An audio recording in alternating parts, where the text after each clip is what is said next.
y'all, I'm Jessi Harry and welcome back to my channel. If you're new here, please be sure to subscribe. I do lots of food related content over here, what's for dinners, grocery hauls, easy recipes, but let's get into the video.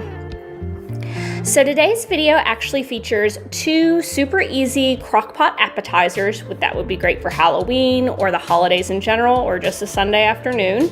And then I also am ending the video with a Halloween charcuterie board, actually two charcuterie boards. So you're gonna see what I put in there and how I put it together.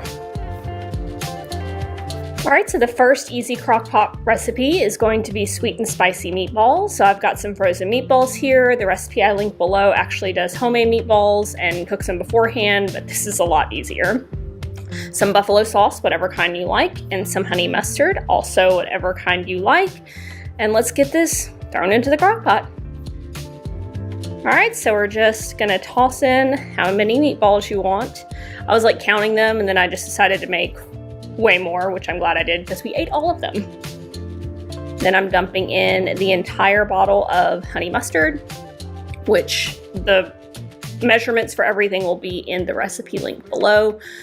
I think I actually doubled this recipe, and like I said, I'm glad I did because we ate every single one of these meatballs. And then I'm tossing in the buffalo sauce. I love the Sweet Baby Ray's buffalo sauce. To me, that is the best. All right, we're just gonna get them nice and mixed up, of course.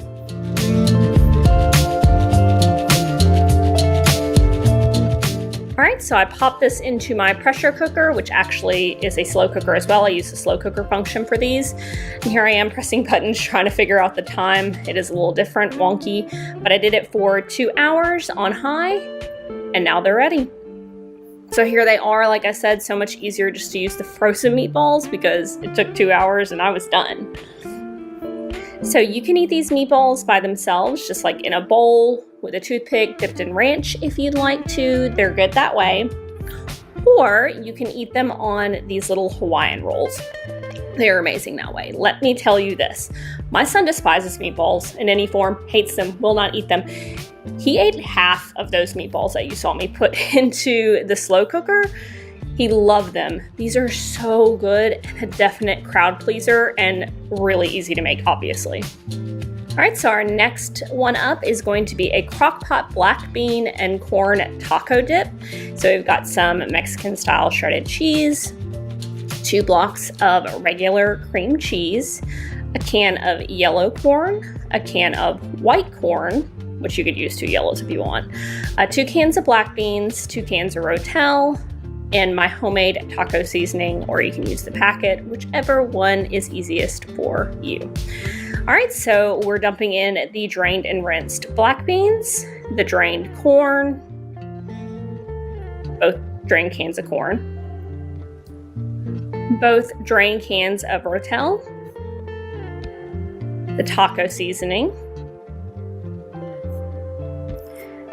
Then I'm gonna get all that mixed up. And then I forgot to show you me cutting up the cream cheese and placing it on top, but that's what I did next. And then after that, you're just gonna top it with some shredded cheese.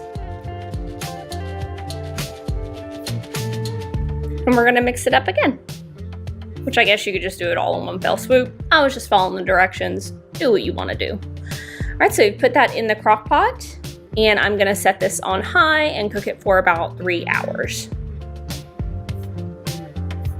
So after that 3 hours is up, you're going to give it a really good stir in to get the cream cheese all mixed in. And we're gonna put a little bit more cheese on top and then mix that in as well.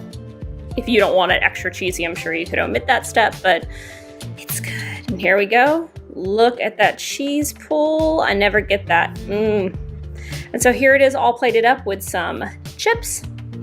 This was fabulous as well. I'm not normally a corn person, but it was really delicious in this recipe. I honestly think the only way it could be better is if you added up some like diced jalapenos, but try this one as well. All right, and last up is our Halloween charcuterie board. The only thing that makes this Halloween is that I made it for a Halloween get-together, and I kind of put some little pumpkins and stuff around it when I show it to you, but it's still amazing. So I've got some cut up broccoli, a tiny red bell pepper from our garden, some cut up cauliflower, grape tomatoes, got some blackberries, a nut mix that I just had in my pantry. You can use whatever nuts you want. Purple grapes or red grapes.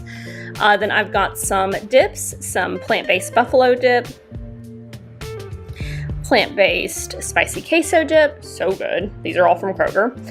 Some plant-based cilantro jalapeno dip, regular ranch dip, some significantly spicy hummus, and then I bought this entertainment thing of crackers from Aldi. I got a lot of this from Aldi. This is my favorite thing. I buy them every holiday season. It's so much better than buying 7 different kinds of crackers. Some green olives, some red pepper jelly, some mini baby gherkins, black olives, a little deli selection meats from Aldi. Then I got some plant-based Italian sausage, some cucumber cut up, some cheddar cheese sliced up, some dill Havarti, and some blueberry vanilla goat cheese, along with a baguette. So I'm gonna get the rest of this cut up and then placed on the board, and you're gonna see me put it all together. Alright, so I actually made 2 charcuterie boards, but I accidentally did not record myself making the second one. I will show you the second one at the end of this video.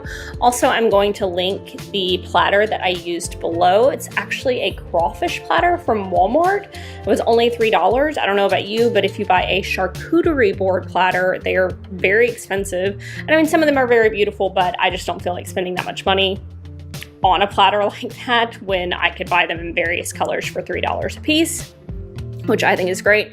The charcuterie boards went over amazingly with our guest. We plowed into both of them. Obviously, they're pretty big, and they were basically gone, especially that blueberry vanilla goat cheese. But anyways, continue to watch me put this beautifully together.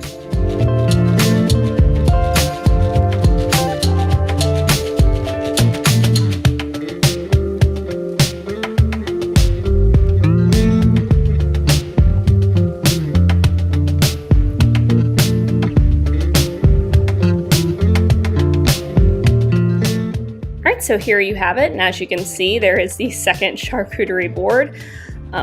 These were so much fun to make. I really enjoyed them. I hope that you enjoyed watching me make them. No, I'm not vegan, but I did have someone over who is vegan, and that's why I had so many vegan options in my video. But I think that they're good. We ate all of it no matter what. Also, the favorite was that blueberry vanilla goat cheese. It's actually not something I would normally buy. I didn't think that I would like it. I bought it simply because it was darker, and I was going for darker hues for the Halloween charcuterie board theme. But there you have it. These are delicious, and I'm basic. I love charcuterie boards. Kill me. Alright, thank you so much for watching. If you like this video, make sure to give it a thumbs up and don't forget to subscribe. Bye!